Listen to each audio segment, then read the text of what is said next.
Ito na nga guys, magpapa-item pa lang sana ako dito.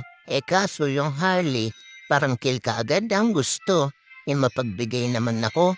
Kaso nga lang, yung Clint, ang bilis tumakbo. Iwanan ba naman yung kakampi niya dito? Ayan tuloy yung nangyari. Eddie, Dedo, kawawa naman. Pero huwag kayo mag-alala guys, plano ko na din isunod siya. Sa kakampi na dito, bahala na sila magkita kay San Pedro. Sumulpot na naman nga siya dito.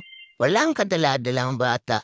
Kaya kahit mababa ang buhay ko, pinalagang ko na. Tapos nakita ko si Belle dito. Isusunod ko sana si Pani. Kaso umepal naman tong si Blue. Kaya siya na lang yung tinapos ko. Kawawa naman, natitihan pa.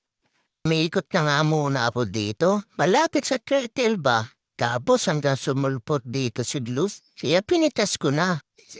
Kaso parang gusto din magpatiwakal ng ganyang kakampi. Ayan tuloy, siya'y akin din nadali. Magti-triple kill na nga ako dito, kahit gamitan pa ako ng ulti. Ipupush ko na pala yung mid dito guys, kesa puro kill. Kaso, tinamaan ng bola ko si Bale. Patay ka na naman. Inikutan ko na din dito si Clint sa taas, kata siya ay aking mapitas. Tapos papunta na ako sa mid, para sa ulti ni Gini sila ay aking maligtas. Dito guys, nakakaramdam nga ako ng clash. Ang ganda sana ng pasok ng tank nila dito.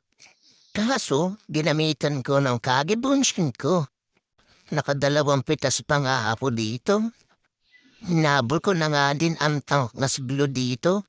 Para naman pagdating sa langit, makita-kita na lang kayo.